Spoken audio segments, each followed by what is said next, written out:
Bon, bienvenue à cette séance publique numéro 8, du 28 juin 2022, 17h, dans le Conseil de Lennoxville. So welcome to this regular meeting number 8 of June 28, 2022. It's 5 p.m. So opening of the meeting and adoption of the agenda. Donc, ouverture de la séance et adoption de l'ordre du jour, tel quel, il n'y a pas de modification. Donc, on passe au point 3.1.1, qui est la lecture et l'adoption du procès verbal numéro 7 du 24 mai 2022. Il n'y a pas de changement. Donc, on va l'adopter tel quel. So, reading and adoption of the minutes of meeting number 7 of May 24, 2022, sorry. So it's adopted as is, there's no changes. So 321, which is the Borough of Lennoxville Planning and Advisory Committee. So that's tabling of the minutes of March 22nd, 2022 minutes.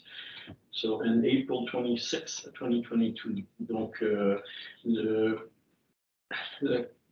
comité consultatif urbaniste et le dépôt du procès verbal du 26 avril.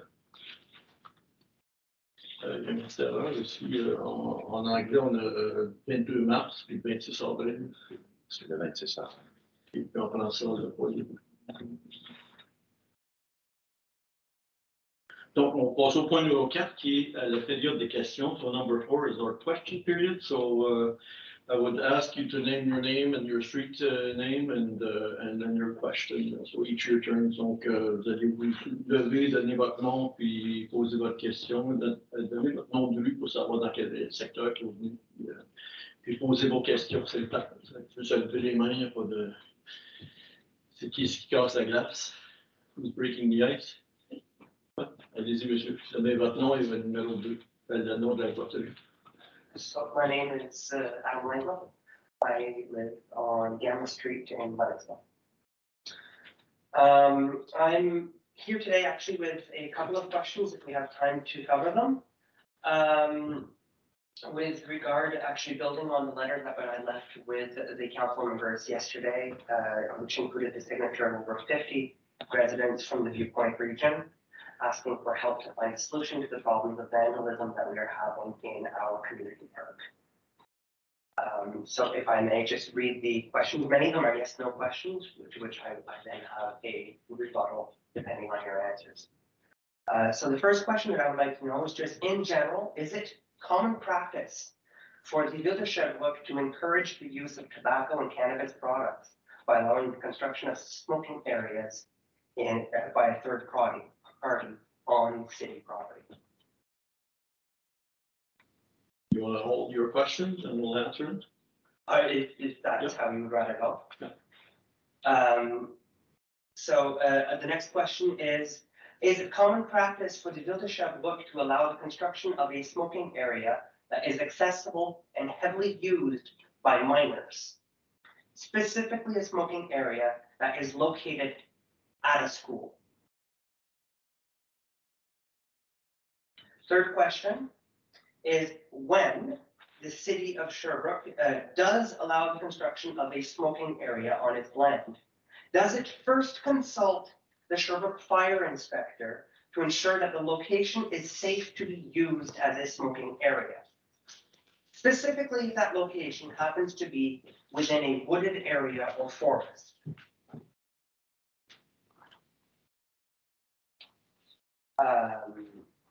Following on that, I would like to know, has the city fire inspector been informed that lunch hour and recesses at Alexander Galt Regional High School, that the school is unable to account for its students and is therefore unable to confirm whether or not the students have successfully been evacuated from the building in the event of an emergency? Put simply, at times, the school has absolutely no idea how many students are currently on campus and therefore cannot account for them in the event of an emergency. Next question. So what was precisely that question? That question? Does that seem to be just back there? But is it a question? Has the fire inspector been informed of the fact that that the school is unable to provide this information? The next question, I would like to know if it is common practice for the Ville de Sherbrooke to allow the continued littering of its forests and wooded areas without any form of effective intervention or prevention.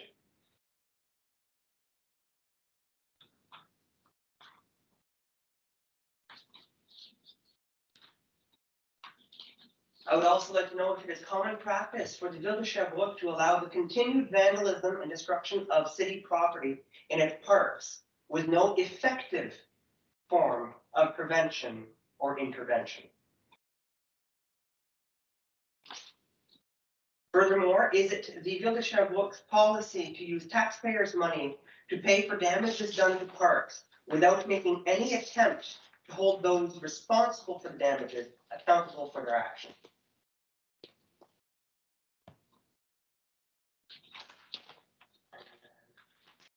Finally, the last question, I would like to know specifically if the city of Sherbrooke considers the forest surrounding the Viewpoint Park to be classified as a public space. That's what I have a question. Okay, so we'll start with the last one. The forest and Viewpoint with the park is part of the park, so that's all municipal land, so it's part of the park, yes. So it is defined as public space. Pardon? It is defined as public space. Yes. Yes. As for taxpayer thing, the breakage, well, that's everywhere. I mean, it happens everywhere. So yes, the taxpayer, us city, we have to pay for the damages. As for transferring it to the culprit, well, we have to find them. Able to change it. But is there an attempt made to do that? Pardon? Is there an attempt made to find a culprit? Well, somebody calls us, I'll give you an example. Somebody calls us for speeding on the street. The police gets there and we haven't seen it and you don't have a license plate. What else can we do except for keep surveillance? In which case, I would like to request that the council makes a follow-up on the police report that I made last week, where I specifically gave a student's name. Just a minute, because what happens here is we're not going to converse all the time because, so I'm going to try to answer your question. All right. Okay, we can talk afterwards if you want. Perfect. Okay, so I'm going to try to get all your questions answered there, or if I can. Okay, so allowing literacy in the forest, of course, it's about the same thing. We had meetings, we had all kinds of actions taken against that, and we have an action plan for that, which is to move the trail and make a proper trail. And there's supposed to be eventually surveying. Well, there's supposed to be a surveillance that's been done this summer, this session, the last session there. So I don't know today if it's better than it was yesterday, but that's something that I have on paper, but I haven't been on the ground, so I can't say that I know that. You probably know that better than I do. So what I'm saying here is that we have an action plan for that. So we'll have to see if we'll put it in place and see the action, the reactions for that. So, as for a fire inspector for when there's an emergency for the county of students. It's not our jurisdiction, and that's the school, and they do their tests. I don't know if they do that or not, so we'll have to ask that to them, because I don't have that information. For the smoking area, the construction was done in, I know we consulted, and that's like a solution that they found. I'm not saying it's the best or it's still good today. We can re-question that for sure. So that's what we'll have to do, is re-question that. And as for security wise too, it's the same thing. I don't have that information, but I know there was a coordination with our local police officers to make that. So it wasn't made just them alone. There was an arrangement made, so we can question that again. But and for the use of tobacco and cannabis, that's negative. They're not allowed. So again, there's the same thing as littering. If we're not there, we don't see it. Well, it's hard to manage. So what I can tell you is that Your petition has been received. We have it all here. We talked about it this morning. And it'll be assigned to our services, first of all, the police services. And we'll have to see what we can do with that because, and you were mentioning about security at the park, the fact that you have users that don't want to use the park because they don't feel safe. I have some other people here today. So that's got to be brought up too. So those are new elements because what we had done in the past was to address the wooded area because of the littering, because of the loss of control. So that we're working on that. So you're bringing us a new problem, if you want, which is what I just mentioned. So we're definitely going to look into that. So we have your petition, and we're going to sit down with our services, and we'll probably we will get back to you. That's for sure. May I reply? Well, we're not supposed to, but yes. In response, having done my own research on my side, the fact that you are confirming that the park is in fact public space means that under the Quebec law, under the Cannabis Regulation Act, the smoking of cannabis in public spaces is strictly prohibited unless a municipality has given permission for that activity to occur in that area. Not for cannabis thing. For cannabis. Smoking area there, but that's something that's not for cannabis. I'm not saying they're not doing what they're doing. I'm happy that you say that. Yes. Because if it's not for cannabis, then there needs to be action taken in order for, because that's actually the number one thing being consumed up there. Actually, to get killed.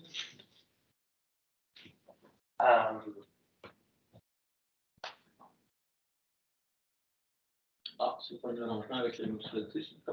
Okay. So the smoking area says it's not our doing, it's their doing. We'll have to address that thing.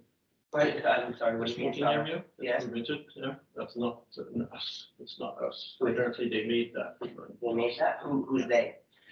The school. The school, they made it on city property. Yeah. The city, So we'll have to address that. Because they under the Tobacco Act are not allowed to have smoking on their property. So they've removed the fence in order to have the smoking area on city property. Our director. the city gave, the city give the accessibility for the students at the park, the viewpoint park, but it's not the smoke, for smoking, it's not authorized, but the accessibility is there. So if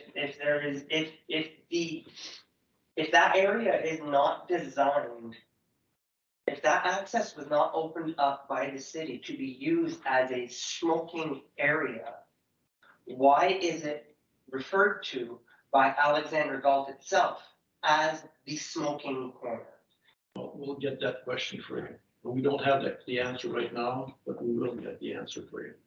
As far as I can see within the Tobacco Act and within the Cannabis Regulation Act, if that is public space, the smoking of any sort is actually illegal in that area. And if that is the case, tickets need to be handed out. We will get an answer for you. All right. Okay, thank you, sir. Anybody else? Est-ce possible d'avoir un résumé court en français des points qui Ah, oui, certainement. Il a posé comme 1, 2, 3, 4, 5, 6, 7 questions. Ce qu'il adresse, c'est que, vous traduire ça certainement, donc l'utilisation du tabac et du cannabis sur la propriété de la ville. Ça, c'est pas permis.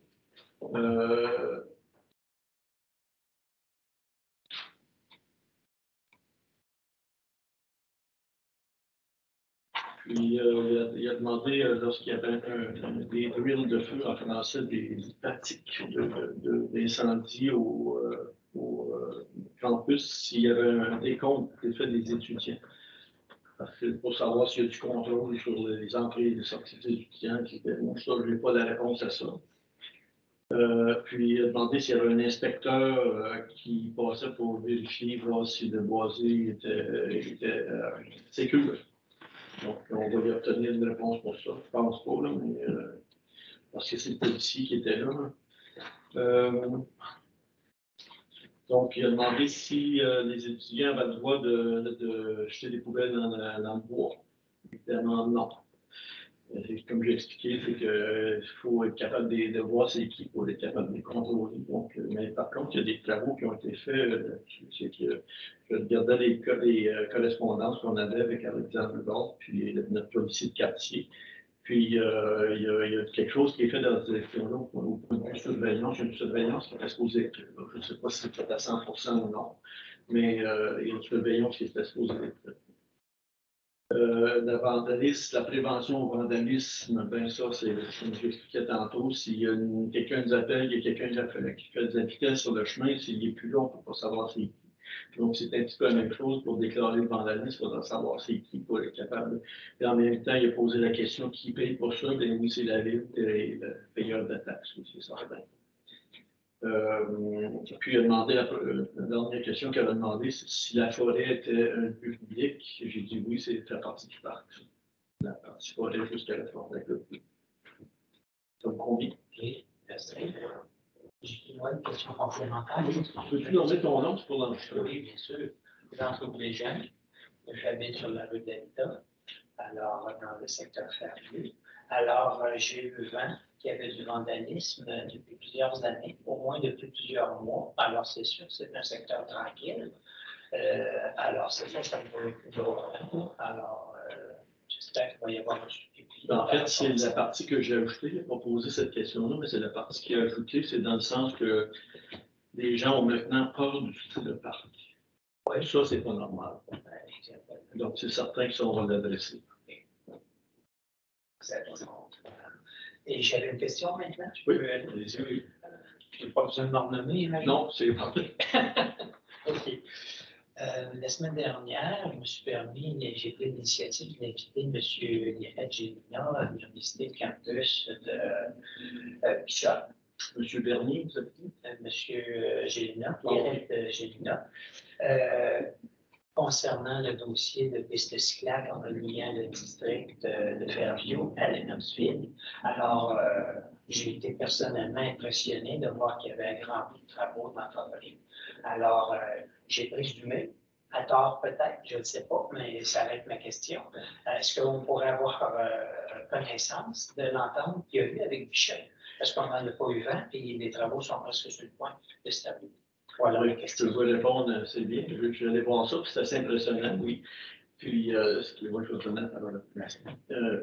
Puis, c'est comme évident que nous autres, on sait que nos services n'ont pas complété les négociations. Donc, on présume que l'Université Bishop ont pris de l'avance ou bien ont un autre projet ou je ne sais pas. On n'a pas cette information-là. Mais je sais que nous autres, nos travaux sont en cours. Donc, c'est leur initiative que je dois comprendre? Oui. Ah, OK. Vous ne savez pas qui est responsable? Non, parce que on sait que c'est sur l'Université Bishop, donc c'est pas en ferme expérimentale, c'est sûr. Non, OK. Les travaux sont sur la ferme. Est-ce quelque chose à rajouter? Là? Non, mais dans le fond, tu as dit ce que j'allais dire. OK. Ah, OK. Vous ne savez donc pas qui on doit remercier. Pardon? Vous ne savez pas qui on Pas doit encore. remercier. Bon, on peut parler au recteur, peut-être, je sais pas. C'est Les autres, on n'a pas eu d'entente signée encore. Ah non? C'est une belle En initiative. négociation sans ce moment. C'est une belle initiative, c'est impressionnant. Donc, ça a l'air positif, donc espérons que c'est pour ça. Et une deuxième que j'avais, c'est que j'avais eu vent à l'automne dernier qu'il devrait y avoir une piste cyclable aménagée entre Lennox et Sherbrooke via Requeen. Et j'avais entendu parler que ça devait être des travaux de depuis ce printemps. Ouais. Et on est officiellement en été maintenant. Et il n'y a absolument rien de fait encore. Ouais. Ça, c'est. J'aimerais ça remarquer. Ça, c'est un petit peu, on pourrait dire, normal dans la normalité. C'est ce qui arrive, il y a plein de facteurs. La première chose, c'est que c'est engagé. Les budgets sont engagés. C'est sûr que ça va être fait. Quand, ça, c'est là la grosse question. Ça va être planifié pour l'année passée. Okay, mais on n'a pas fini les négociations avec le MTQ. C'est NTQ, ça. Donc là, apparemment, il reste encore quelques signatures de NTQ, quelques arrangements en fait de NTQ, mais les argents qui sont bloqués pour ça. Ça fait que c'est une question de temps. Il y a de la logistique en arrière, qu'on n'a pas de contrôle dessus. Puis il y a d'autres facteurs aussi qui est dominant, je pense, à la grandeur de pays. C'est que la demande de main-d'œuvre fait que souvent on va demander des solutions. Je ne sais pas si on j'espère que ça n'arrivera pas à ça, mais souvent on va demander des solutions. Puis souvent on n'a même pas de solutionnaire pour faire des jobs. Ça fait, tu sais, avec la demande de main-d'œuvre aussi, il faut puis c'est une réaction en chemin avec plein de projets qu'on a. On fait des projets, puis quand on arrive à un autre, puis c'est pas le seul projet qui a poussé. Donc. Yes, sir. Your turn. Okay. Carl, 14 Conway. I was just wondering if the city would, I know they've been painting lines everywhere on the roads and that, and arrows and all that crap. If they would put stop lines at the triangle at the end of the bridge in Huntingville for Rinder and Mitchell, because people don't even slow down, let alone stop. And it's, if you're walking, which I do every day, and there's a lot of us who walk over there, to cross the road is taking your life in your hands. Bad enough across the highway. But anyway, could you sound Francisco? Ah oui. Ouais. I can translate. Non, c'est moi le problème, c'est à Huntingville, là. Il y a une stop, three-way, trois signes, puis il n'y a pas de ligne pour stop. Comme ici, quand on va la route, puis il n'y a pas. C'est juste. C'est quand tu veux, c'est que moi, je m'en choqué chaque année. On veut savoir si c'est possible de faire quelque chose. Yeah, so we'll see what we can do with the line, but if you know, if there's, our culprits are there for a specific time, if you know if it's going on between 4 and 5 o'clock. No, it's everybody and all day. Every day. Every day, all day. Well, the One fighters point don't is stop with the tractors, the trucks don't stop, deliveries, the cars don't stop, and a lot of times the police don't stop. Well, my point is, if you call the police, if they never stop, well, the police will ticket some. Well, if you could put an unmarked car out there, if you put a police car with markings, then everybody's gonna stop. But if you put a car out there with no markings, Yeah. They'll make a few bucks Okay, in a hurry. we'll take a note of that then. Other than that, I'm good. Okay, but if ever there's a problem at a specific time of day, it's easier for the police, they'll go at that specific time. So they can out there. Okay, that's it. Okay, thank you very much. D'autres questions, other questions? May I ask another one? You may. Do I have to name myself again?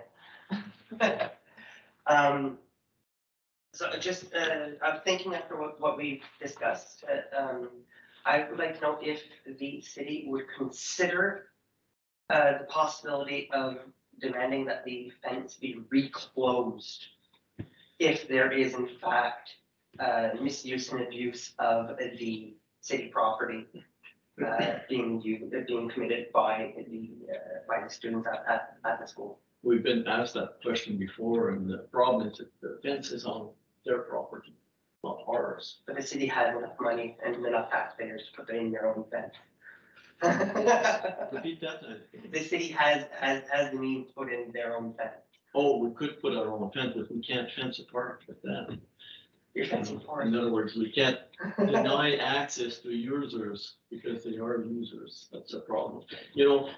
There's a special situation there because it's right beside Alexander Galt. If you go elsewhere, a few other schools that have a park beside it have similar problems. Okay, but we have to deal with it differently because Yes, they're still citizens. As I said in my letter, I'm not looking to restrict access to the park. Yeah, But I do remember that when people in Viewpoint were asked to get access to Lennoxville on foot, that the response of the city was to take an 11-kilometer detour through Huntingville. Yeah. So I say, I don't want to remove access to the park to the students at Alexander Galt, but they can very well walk around on the road just the way that we were told to. The entrance to the park is off of Beta, not through the forest. Well, I have confidence. We have a police officer that works for us. And, you know, with the new information that you gave us, I have confidence that we'll have other actions coming after. So, Thank you. Would it be possible for the community policeman to be in contact with Mr. oh, they will. He's doing this already? No, he will. Ah. We just received this.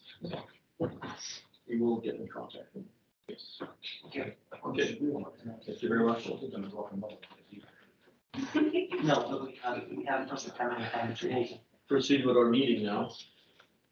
So we're up to number 6, which is the PDA for arterial commercial site planning and architectural integration plan on Queen Street, that's 300 Queen Street pour Monsieur Duclos. Donc, une demande d'approbation PIA pour le 300 rue Queen. So, ça, c'est juste l'installation de quelques affiches. Donc, ça a été approuvé ce matin. Donc, on va procéder avec cette demande-là. 8.1.1, assistance financière à la Maison des Jeunes. Mr. Architect.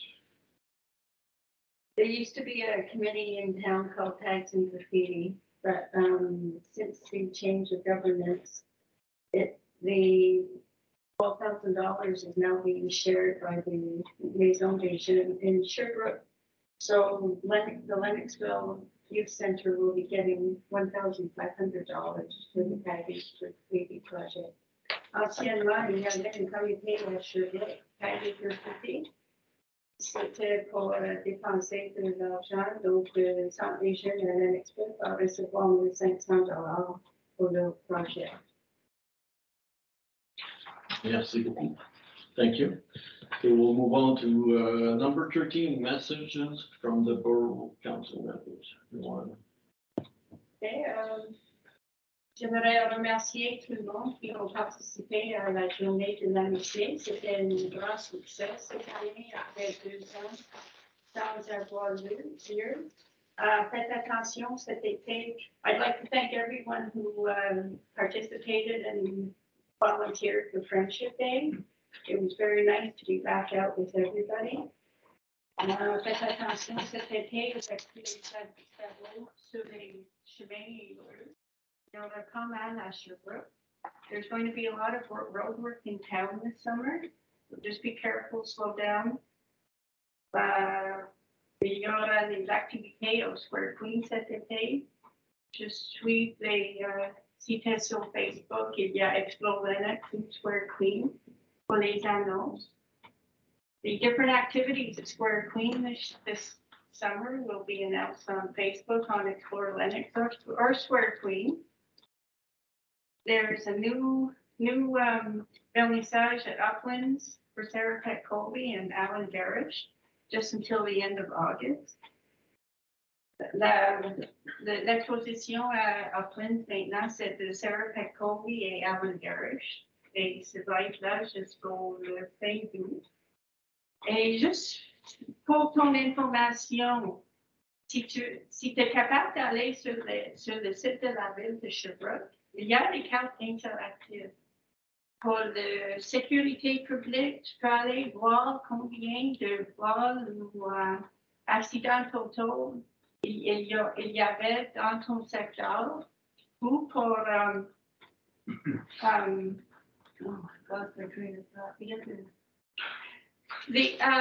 there's an interactive site on the city of Sherbrooke. There's interactive maps on the city of Sherbrooke. You can go and see for the public security and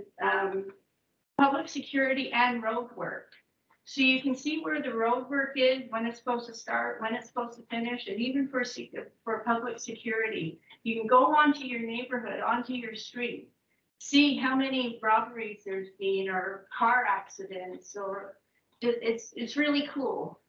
If you need help, just ask and I can kind of direct you. I'm not very good on computers, but it's just interactive maps on the city of Sherbrooke. Great. Thank you very much. Merci.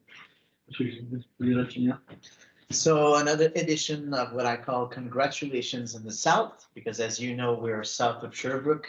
And I like to say also that in Fairview, we're south of the South. So it's kind of the Florida of Sherbrooke. So first, congratulations for Uplands for many things. First, it was the official tea season launch. Also, that was followed by also the launch of Sarah Colby, of the exhibit that Ms. Garifat mentioned, of Sarah Colby and Alan Garish. Also, congratulations to Grace Village for their fundraising event. Me, Mr. Charon, and Madam Garifat were there. It was a pleasure to attend. Also, congratulations as well to our beloved Friendship Day Organization Committee. The turnout was just wonderful, as Madam Garifat said. I think it's a beautiful success. Also, finally, also congratulations to our students, right? Because the graduates of 2020, 2021, and 2022 were allowed their official graduation ceremony this month. And I think it's beautiful to see those people really were sort of warriors, right? To be able to have a diploma despite the pandemic and all the difficulties towards mental health and towards all those struggles. For me, it's just, yeah, it's wonderful. So congratulations to you all, and I wish you all the best in your future endeavors. Donc, dernière édition, l'avant-dernière édition de Félicitations dans le Sud avant les vacances. Donc, premièrement, félicitations à l'équipe de Uplands. Tout d'abord, pour le lancement officiel de leur saison, de leur festival, pardon, de leur saison de thé, de leur festival de thé également. Félicitations également pour le lancement de l'exposition de Sarah Colby et Alan Garish, comme Mme Garfat avait mentionné. Aussi, félicitations à Grace Village pour leur levée de fonds, qui a été, ma foi, un franc succès. Moi, M. Charon, Mme Garfat y avons assisté avec grand plaisir. Aussi, félicitations à toute l'équipe d'organisation aussi de Friendship Day. Ça n'a pas été facile, puis ils ont réussi à avoir vraiment un très, très beau succès. Vraiment, félicitations. Aussi, pour terminer, félicitations aussi à nos étudiants. Ça n'a vraiment pas été facile pour eux autres durant les dernières années. Et puis, d'avoir cette grande cérémonie-là, de leur permettre d'avoir cette cérémonie-là, tout le monde ensemble, pour je parle mes mots en français, mais pour les promotions de 2020, 2021 et 2022. Ensemble, ça a vraiment été fantastique de voir que Bishops organisait ça. Vraiment, moi je dis, ces étudiants-là étaient des guerriers pour passer à travers cette période-là très, très, très difficile.